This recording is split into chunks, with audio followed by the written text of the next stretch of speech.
Francis Bacon, the man who painted the scream inside the silence. He said his painting was not violent. My painting is not violent. It's life that is violent. Most people who look at a Bacon canvas for the first time don't believe him. The bodies melting off chairs, the faces pulled inside out, the figures dissolving into their own shadows. Surely this is violence. Surely this is provocation. But spend enough time with what he made and something shifts. You begin to understand that he wasn't being provocative. He was being precise. These were not exaggerations of reality. They were, in his view, accurate reports from the surface of a world that had already decided, long before he picked up a brush, to be brutal. That is where you have to begin with Bacon, with the gap between what his work looks like and what he intended it to mean, because the two are not the same thing, and that gap is where the real artist lives. The paradox. Standing at the centre, here is the man. He drank heroically, gambled recklessly, loved people who destroyed themselves, and moved through the bars and gambling dens of Soho like a figure from a novel about beautiful ruin. Those who knew him described him by turns as a devil, a sacred monster, one of the world's leading alcoholics, and a bilious ogre. He threw wild parties in his studio. He gambled his earnings in Monte Carlo. He had long, torrid affairs with men who hurt him or whom he hurt in return. And then, every morning before the world woke up, he went into a tiny room and made some of the most controlled, disciplined, and intellectually serious paintings of the 20th century. The chaos was not an accident. The order was not an accident. Both were chosen, cultivated, and this is the thing that takes time to see, ultimately the same thing. The excess of the nights and the precision of the mornings were not opposites. They were the same engine running at different speeds. The studio, chaos as a tool. His studio at 7 Rees Mews in South Kensington was legendary, overflowing with torn photographs, paint splatters, books and discarded materials. When curators eventually catalogued the contents after his death, they found over 7,000 items, reproductions of Velázquez, photographs of bodies deformed by illness, newspaper clippings of sordid crimes, portraits of his lovers taken by photographer John Deacon, walls still bearing the scars of compulsive accumulation, layers of overlapping paint, fingerprints, splatters that map the secret cartography of his creative process. He once bought a larger, nicer house nearby and had it properly done up. Clean surfaces, good light, orderly rooms. He lasted there briefly before announcing, "I was absolutely castrated in the place. That was because I had done it up so well and I had not got the chaos." This is not an anecdote about an eccentric artist who needed mess to feel comfortable. It is a statement of method. The chaos was not what he worked despite. It was what he worked from. A torn photograph of a body, corner crumpled, accidentally half covered by a paint smear, sitting at an unexpected angle on the floor. That combination, that collision of images he hadn't engineered was what he needed. The studio was already doing something his rational mind couldn't. It was making connections at a speed and irrationality that the conscious planning self is too slow and too cautious to make. One writer described the preserved studio as the closest you will ever get to seeing inside the mind of the creative imagination, the imagination inchoate, without the trappings of form and function. The unfocused imagination is like an engine off the rails. It is a maelstrom. Bacon needed the maelstrom. He tended it daily, and then he walked into it and made order out of it on canvas. That daily movement from the wreckage of accumulated images to the precise, deliberate act of painting was his entire philosophy expressed as a routine. How he hunted accidents. Bacon's relationship with accident is unlike anything else in modern painting, and understanding it is essential to understanding the work. He didn't merely tolerate the unplanned, he pursued it. In my case, all painting is an accident. I foresee it, and yet I hardly ever carry it out as I foresee it. It transforms itself by the actual paint. But what kind of accident? Not incompetence, not inattention, something closer to a controlled surrender.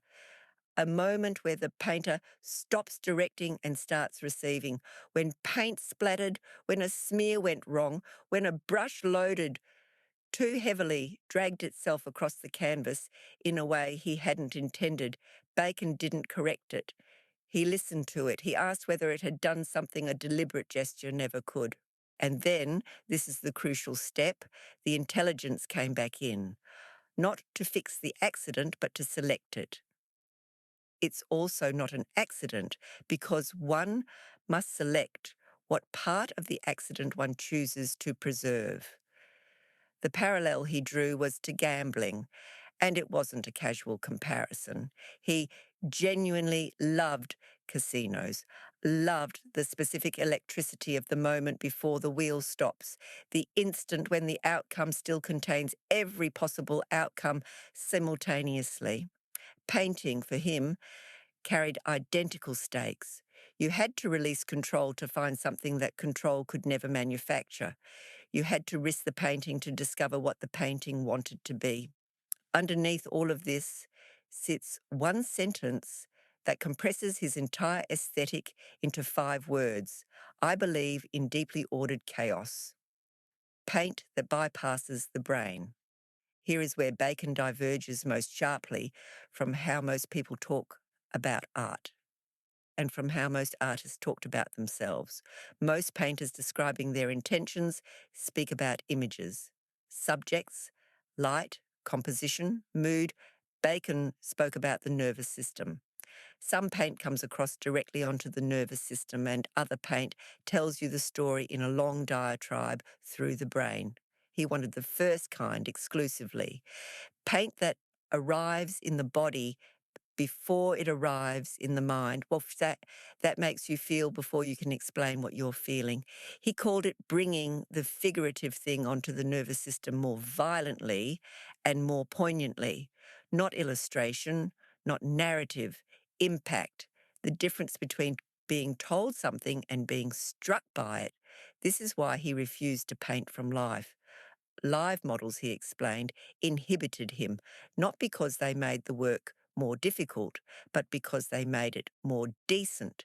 If I like them, I don't want to practice the injury that I do to them in my work before them. If I like them, I would rather practice the injury in private. He worked instead from photographs, and specifically from damaged photographs, crumpled, marked, accidentally distorted by the very act of living in his studio. The photograph had already been through something.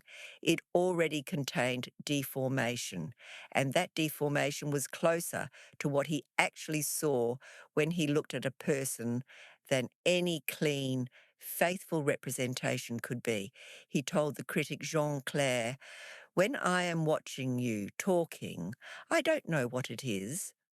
I see a kind of image which constantly changes. The movement of your mouth, of the head somehow, it keeps changing all the time. I attempted to trap this thing in the portraits. That is the key that unlocks the distortions." He was not making faces ugly. He was trying to paint what a face actually is, not the frozen arrangement of features that a photograph captures in a fraction of a second, but the living, shifting, flickering thing you perceive over time when you truly look at someone. A face in motion, a person who is never quite one thing. His distortions were not departures from reality. They were a more serious attempt to reach it. The Pope who never stopped screaming Velázquez painted Pope Innocent X in 1650, and the result was so piercingly accurate that the Pope himself reportedly called it troppo vero, too true to life. The painting remains memorable above all for the revealing humanity of the sitter's expression, suspicion, volatility of temperament, and the calculating instincts of a master of realpolitik uneasily coexisting in a single face. Bacon became obsessed with this image. And then he did something that tells you everything about how his mind worked. When he exhibited at the Venice Biennale in 1954, he deliberately avoided seeing Velázquez's original in the flesh, knowing it was nearby in Rome. His entire relationship with the painting was through reproductions, postcards, photographs, printed copies. He refused to see the original because seeing it would have imprisoned him in it. The reproduction, already mediated, already degraded, already carrying the noise of its own transmission, gave him freedom the original would have denied. He wasn't copying Velázquez. He was painting what Velázquez's image had done to him, the emotional residue, the aftershock of a face seen only in translation. He produced some 50 paintings of popes and destroyed a great many he was unhappy with. In The Survivors, a figure of absolute earthly authority sits in what amounts to a glass cage, screaming, the sound swallowed by curtains, by vestments, by the institution itself.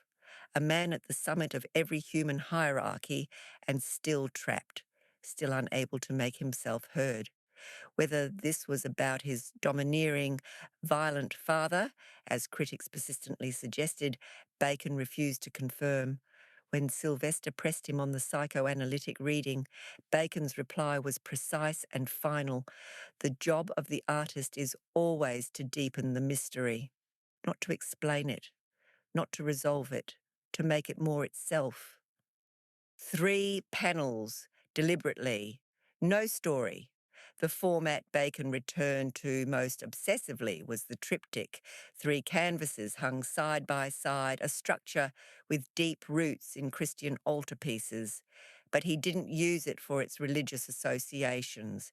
He used it for its formal refusal of narrative. The triptych was attractive precisely because it physically broke the images and prevented the kind of forced, constructed narrative interpretation that he found banal. When he daydreamed, images came in hundreds at a time, some linking with others.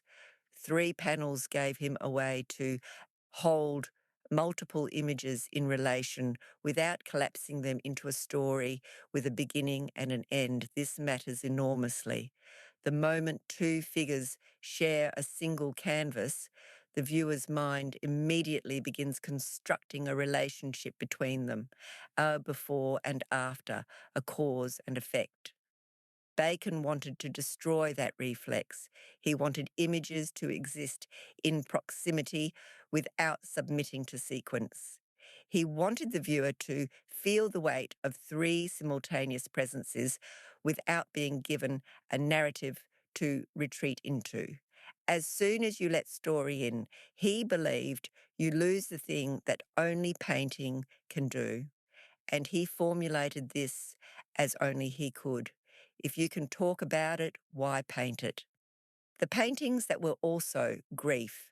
On the evening of October 24th, 1971, 2 days before the opening of his career retrospective at the Grand Palais in Paris, the highest recognition he had ever received, George Dyer, his lover, died of a barbiturate overdose in their hotel room.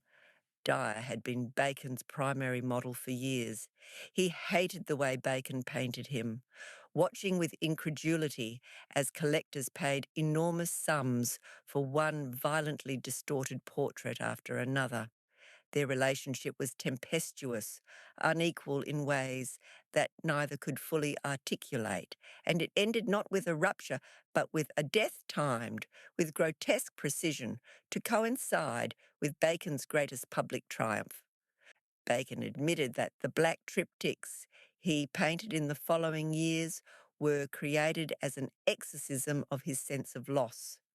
The painting showed Dyer in his final hours, collapsed, diminished, framed in doorways against flat fields of black and brown. They are among the most private works ever made at monumental scale. Bacon took something that happened in a hotel bathroom and stretched it across canvases 12 feet wide in the grandest galleries in the world, not to exhibit grief, to survive it. He said later, "People say you forget about death, but you don't. After all, I've had a very unfortunate life because all the people I've been really fond of have died, and you don't stop thinking about them. Time doesn't heal." When Sylvester once pushed him, asking whether his sitters instinctively sensed the injury he was doing to them in his paintings, Bacon's answer arrived so quietly it was almost gentle.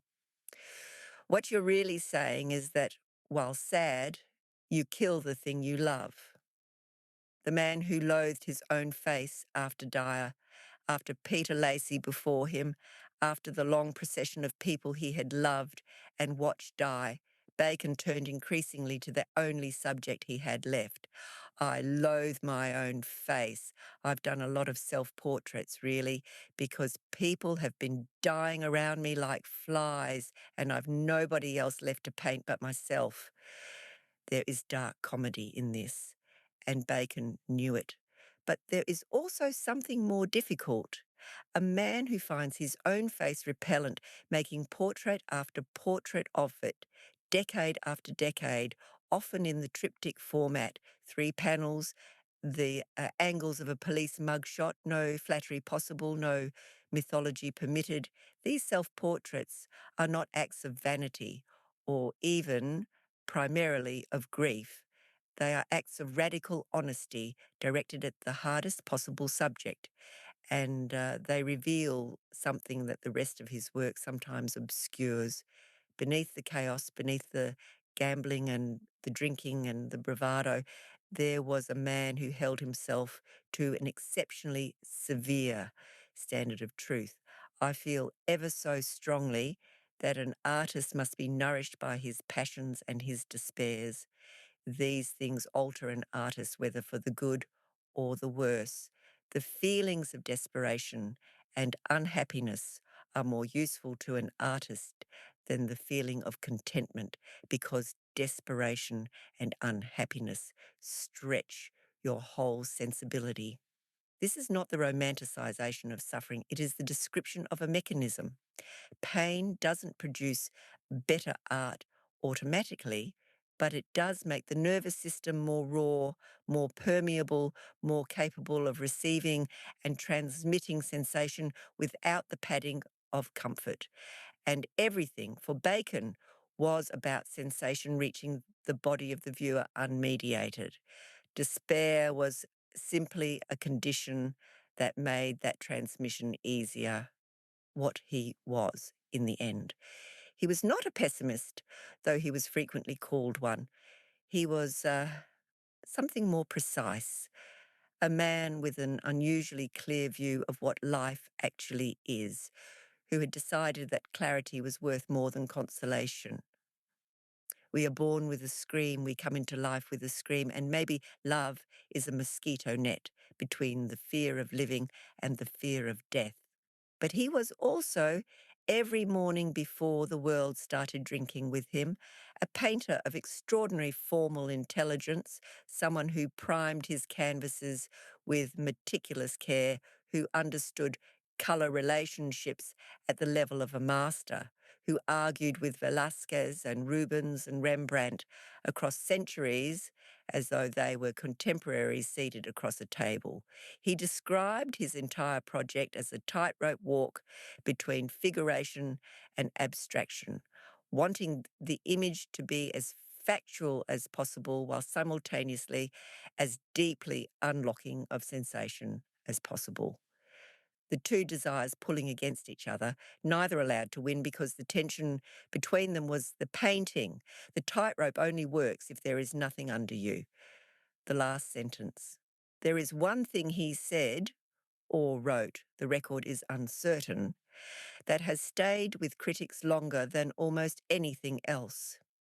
I would like my pictures to look as if a human being had passed between them, like a snail leaving its trail of the human presence, as a snail leaves its slime. Not a likeness, not a portrait, not a document, a trace, organic, involuntary, the mark left behind by something living that could not pass through the world without leaving evidence of itself.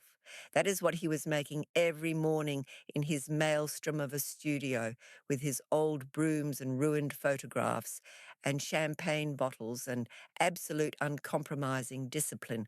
Not images of people, not even really paintings about people, the proof that people were here at all.